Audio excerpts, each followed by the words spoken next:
commencé sur le terrain à faire des expériences. En arrivant dans la région de Saint-Étienne, j'ai eu l'idée, comme ça, voyant ce qui se passait sur les problèmes climatiques déjà à l'époque, de voir si on pouvait pas, je voulais à titre personnel d'abord, sans savoir où ça allait me mener, chez un paysan, j'ai essayé de faire comme ça un canal qui suit une courbe de niveau pour voir comment l'eau s'infiltre dans le sol, par curiosité. Donc j'ai vite conclu que finalement pour transporter de l'eau, on n'avait pas forcément besoin de tuyaux et pour irriguer non plus. Donc c'était un bon compromis naturel pour donner aux écoulements que sont les ruisseaux, les rivières, etc., un outil complémentaire pour mieux gérer l'eau. Mais au départ, c'était simplement pour mieux recharger les nappes phréatiques et faire en sorte que les écoulements sur le terrain ne donnent pas lieu à des inondations et ensuite avoir de la sécheresse ou des incendies de forêt. Donc faire une répartition de l'eau à partir de la ressource qui vient du ciel, de façon à ce que sur l'ensemble du territoire et sur l'ensemble de l'année, ceux qui en ont trop ne cherchent pas à l'évacuer bêtement et ceux qui en ont pas assez se permettent de faire des forages dans le sol qui finalement épuisent les nappes phréatiques et ont des conséquences perverses. Donc c'est une vue globale qui donne une solution globale à un ensemble de problèmes. Donc là, il y a vraiment sur cette répartition de l'eau un moyen, un outil qui éventuellement ne peut s'appliquer à l'échelle d'une propriété qu'avec des autorisations d'une part, mais ça devrait être fait d'une manière beaucoup plus globale sur l'ensemble d'un département, sur l'ensemble d'un pays, sur l'ensemble d'un continent.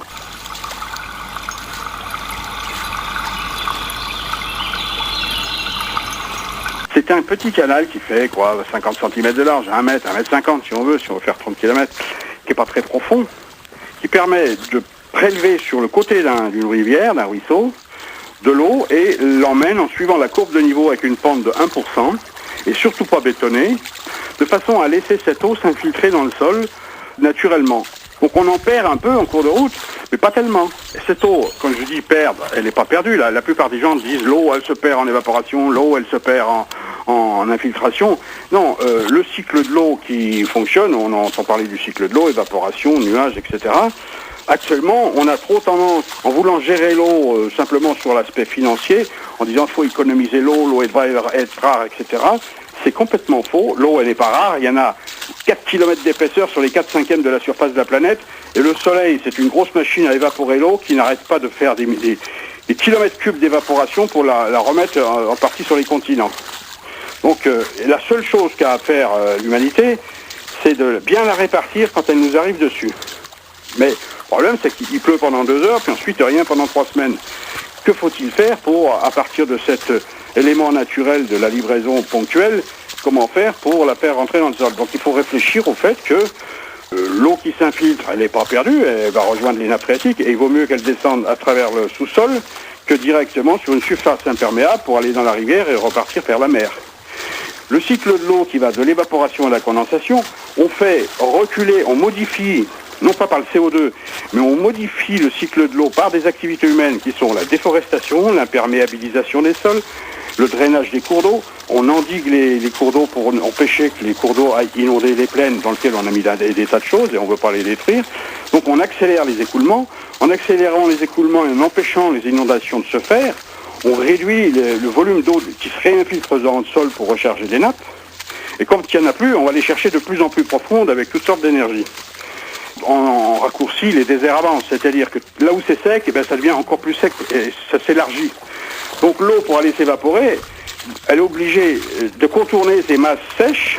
Donc on a un phénomène d'accélérateur du cycle de l'eau qui est obligé de se contenter d'un volume de l'atmosphère de plus en plus restreint et donc d'aller de plus en plus vite.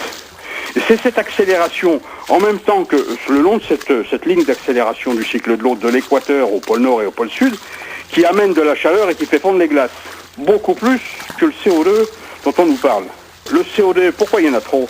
C'est pas parce qu'on en émet trop, c'est parce qu'on en recycle de moins en moins. En augmentant les déserts de la planète, on a de moins en moins de végétaux qui peuvent recycler du CO2. Et en même temps que le soleil, quand il tape sur des cailloux chauds, au lieu de transformer l'énergie en biomasse qui recyclerait le CO2, il fait chauffer des cailloux qui s'ajoutent à l'effet de serre.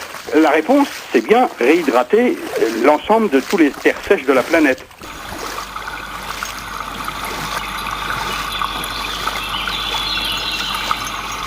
On aurait intérêt à comprendre que l'écorce terrestre, les déserts, sont pas aussi naturels qu'on veut le penser.